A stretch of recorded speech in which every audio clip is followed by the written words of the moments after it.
Hello. Hi, everyone. Hello. I'm here with Gabriel, and today we're talking about technology. Technology, to me, is first has done some good stuff, very good stuff, very good informative platform. It has brought us very good knowledge, but also it has kept us in isolation. Um, well, Gabriel, how would you describe technology according to you? Well, the true effects of technology aren't felt until you're an adult, but until then, man, you know the phrase "it's the damn phone." The phrase "it's the damn phone." It sounds simple and cliche, but for people who are not adults, and even for some adults, it is usually and often the damn phone. Now, what do I mean by that? It means that the phone, your devices, what you're using affects your mental health, your mood, and your personality in a way that is negative.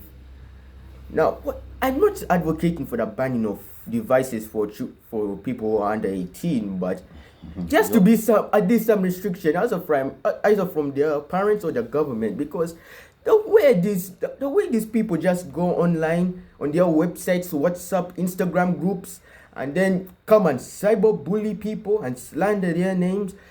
Oh, like, come on, take your insecurities somewhere else Do and you touch grass, or like just touch grass and feel the warmth of the sun instead of trying to bash on people online. do you mean to say that there is an excessive use of the screen? It's And an then excessive use of the screen. I okay. know, okay, this it is fine. Okay, here's how I see it. For me, I do excessively use my devices, but I use them for work since I'm a professional writer. I need them for doing my assignments and fulfilling my quotas. Otherwise, what do I have to say? I I would probably really want to get off my phone if that wasn't the case. So, do you mean also to say that there is an abuse of the cyber rights? People have abused those rights, and this has affected other people's feelings, and also put other people in isolation. I've, s- Dude, okay. I have seen many, very many people who have committed. Do I say this? Who have committed? Let's just say they jumped off a bridge and just died, aka suicide, and also got depression from the older cyberbullying. And these same people, Which is a bad thing, which no one should actually get into. no one should get into this. Should get into that, because you have only one life to live, unless reincarnation exists, of course. But And we should make use of that one life. one life, yes. And instead of just, and here's how I see it: if you are getting cyberbullied, if you're getting bullied online, block them. They're doing nothing from you but by plunging you down into ever deeper negativity. And it sucks because it happened to me, and I just blocked those malakas. Because Oh, what am I? that's a hard term. I don't care. I don't care.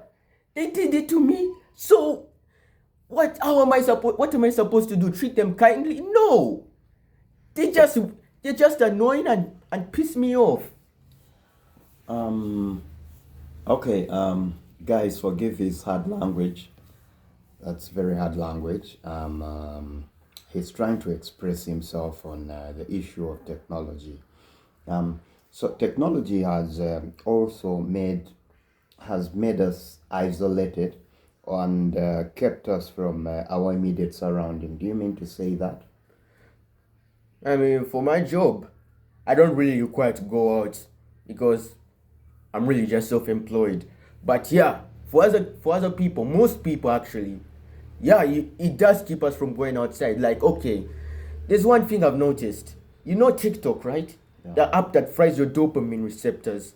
You will spend hours on end just on that app without going outside and feeling that the warmth of that the sun's rays on your skin. Instead, you're on TikTok seeing some very nonsensical brain rot videos, and you're over here just you have one life. Okay, I'm not saying that you should live it to your fullest, but come on, man. At least you at least try something. Try something that will actually benefit you better than just watching some short form dopamine receptor frying.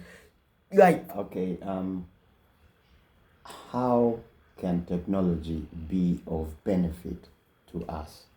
first of all, One, yes. first of all, there has to be some restrictions on on these people below 18 on using technology. You mean like they should be banned? Not banned necessarily because Because it has happened in, I think it's happening in Australia. yeah, It's Britain as happening in well and Britain. France. Yes, and France. Yes. I do not advocate for that currently, although I'm close to doing it. But what I see a better model is my parents. Can they really be trusted? Parents Yes, can. they can. You're the best. Some of them, like some parents, just leave their children on the streets. Those are the parents I'm talking about. Okay. Yeah, so what I'm saying is that yes, parents can help you to help alleviate the situation at hand, but not all of them can be trusted. Some of them are irresponsible or quite frankly lazy. And then yeah, you can also ask the government to intervene in these matters, but it can get very messy and bureaucratic because now you have age verification systems that most people do not want, like giving your ID online to the government. And the thing that comes out of that is that people, I'm not people, hackers can easily can come and seize your personal identity. That's the main problem that comes out of it. Yeah. Okay, you're still telling us about the benefits of how we can use technology to the fullest in a good way, positively. I mean, me personally, I use technology to mostly get freelance jobs as a self-employed professional writer. Okay. And, well, guys, one of the things I have to say is that, like you mentioned, we have one life to live and we have to live it to the fullest. We have to make the best of it. And we are here for a purpose. Each of us is here for a purpose. And we need to discover what purpose we are here for. And the moment you discover that purpose, you live life to the fullest. Appreciate every day as it comes. Appreciate every moment as it comes. It is a grace, it is a blessing. And you have to live. You have to live up to 100 if you can. 100 years, I mean. You have to live your life. Well, Gabriel, what do you think of technology putting people apart? I mentioned that as being isolation, but it's not isolation physically, but it is also isolation in feelings. Do you know that technology distances people, real people, the person themselves, and the feelings, detaches the feelings from the person? You know that? Yeah, because here's the thing. Here's one quote from Mike Tyson I like. Like, he's basically like this. People are used to just posting rude comments about others online. I call them reckless. And they do that because they don't have the fear of getting punched in real life.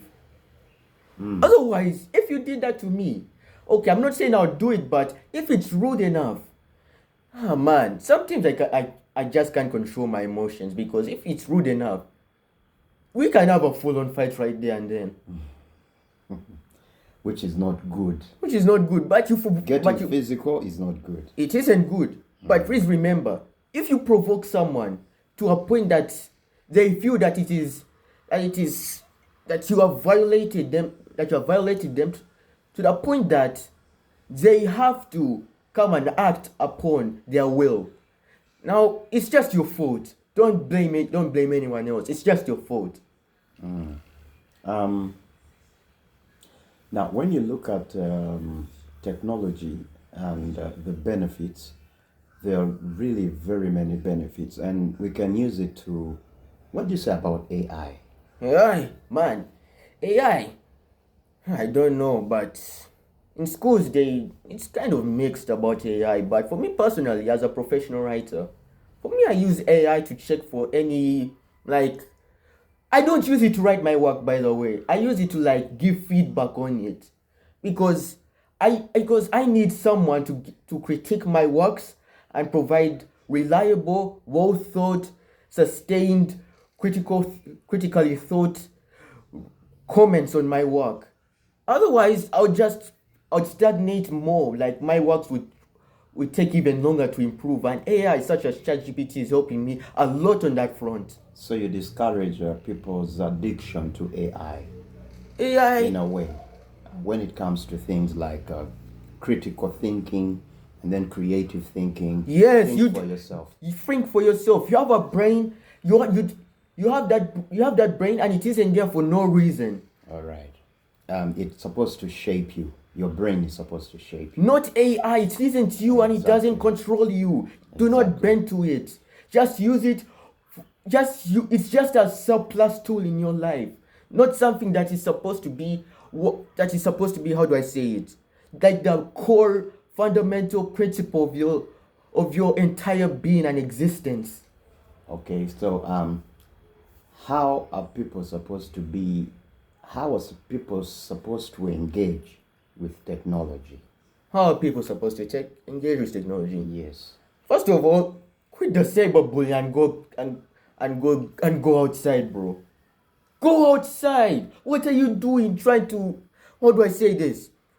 Trying to pull down someone who you don't even know physically. They aren't there physically with you, and you're over here trying to, because man, So and the you thing say is, you're saying that before you even engage with technology, engage with nature, engage with nature, yes. Because engage with the universe. don't push your insecurities on others. We do not want to hear it. Go see a therapist. All right. Okay, guys, I think you've picked one or two things there. And another thing is how is technology supposed to empower us and not control us? First of all, here's one thing I've noticed. If you rely too much on AI tools such as ChatGPT, for me, I don't, by the way, I don't use it for feedback on my works. Again, yeah, that's only what I do with it. But if you've reached a point that it is your only friend in your entire metaphysical presence in this universe, just really, okay, try your best. I mean, it's one step at a time, but try. It's not easy, I know that, but try. Attempt to do it. Try to distance yourself as far as possible, but not to the point that you're completely off it, because you still need it, because ChatGPT is still useful in very many ways. But just take those small steps.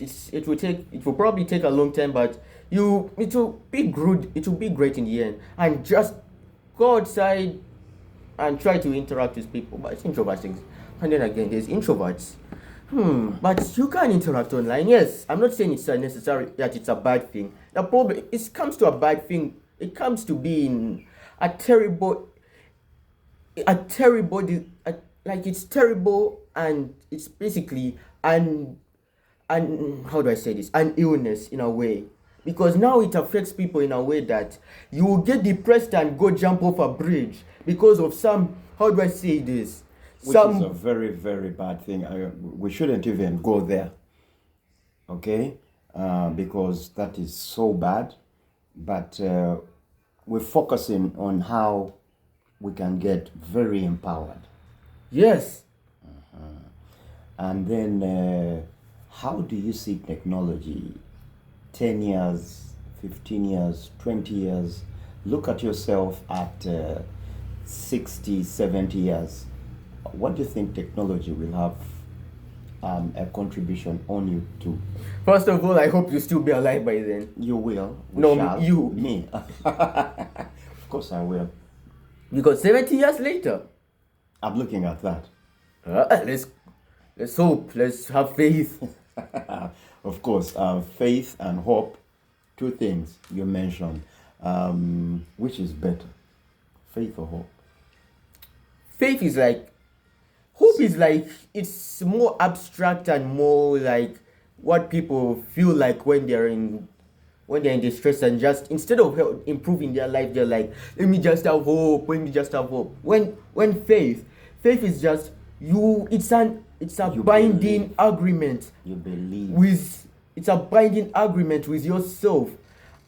You believe fully and wholly that And you go there and you live it yes, before you even get there. yes, Okay? Yeah. So you live it, touch it, believe it before you even get there. I have faith that, well, I'll tell you, I have faith that I'll live up to 70 years. And that will be 100 and something for me. Yeah. hell yeah. Okay. Well, in closing, what do you tell us? And I tell you, first of all, if you're seriously engaged with technology, with technological use, how do I put this into words? Unless it's benefiting, no, I mean like if it's benefiting you like the way it does for me, helping me with my career and all that, then you're good. Because for my career, it's technology is an essential aspect of it.